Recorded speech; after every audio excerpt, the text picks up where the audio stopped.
is our online activism. Really, the left is thriving because of Twitter. And if they can control our behavior on Twitter, then they can control our movement. It's not as though they're coming to us and saying, hey, we really want to find a way to work together. Could you just tone it down? And then we actually could have that conversation. But what they're doing is they're expecting us to be civil with them when they are uncivil with us. I'm sorry, we're not going to lay down our arms in that way, in my opinion. Well, so, I mean, from your perspective, do you take that as Warren saying, I'm not endorsing Bernie and this is why, or rather, this is why, and then later, I'm not endorsing anybody? Or, yeah, I mean, that's what that signals to you. Yeah, to me, I honestly did not expect her, after the sexism claim, the claim that he said a woman couldn't win, I was like, oh, she's not on our team.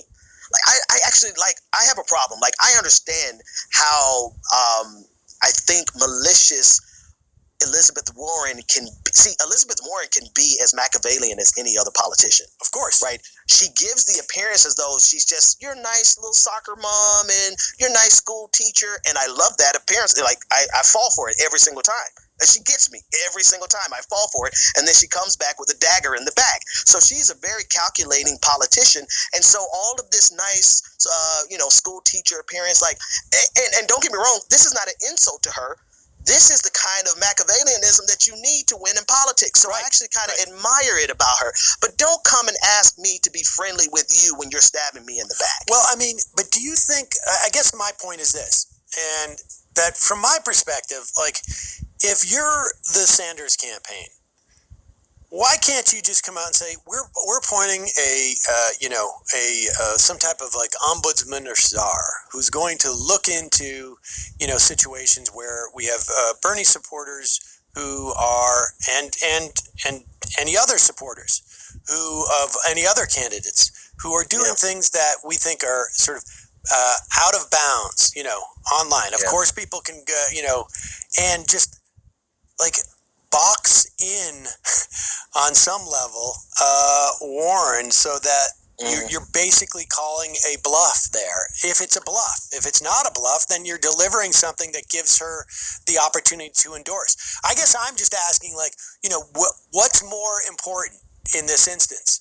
This notion of like maintaining that there is no issue here with the behavior, or getting the endorsement. But they're striking at our power, right? Our power isn't, and when I say our power, I'm not talking about the snake emojis. I'm not talking about the silly stuff. I'm not talking about, I do sometimes wish that people would be like, be a little circumspect in how you engage, because it's weaponized against us. Right? And I was the first one to make those claims from the time that she announced. Like, the very first thing I said about the presidential election is that Bernie is going to be the nominee. Let's make sure that people can unify around him. And then a lot of Bernie supporters got mad, like, you're blaming us.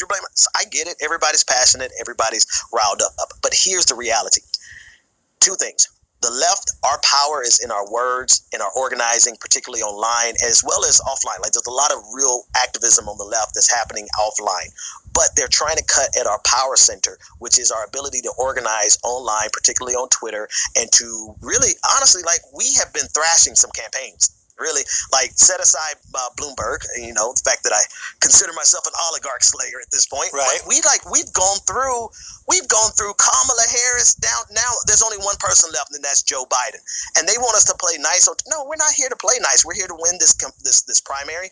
That's number one. But number two, you're going up against the troll in chief, the man who has no shame. There is nothing that we have said that won't be amplified tenfold by Donald Trump. And so my question is, if you cannot handle the left on Twitter, how are you going to handle Make America Great Again?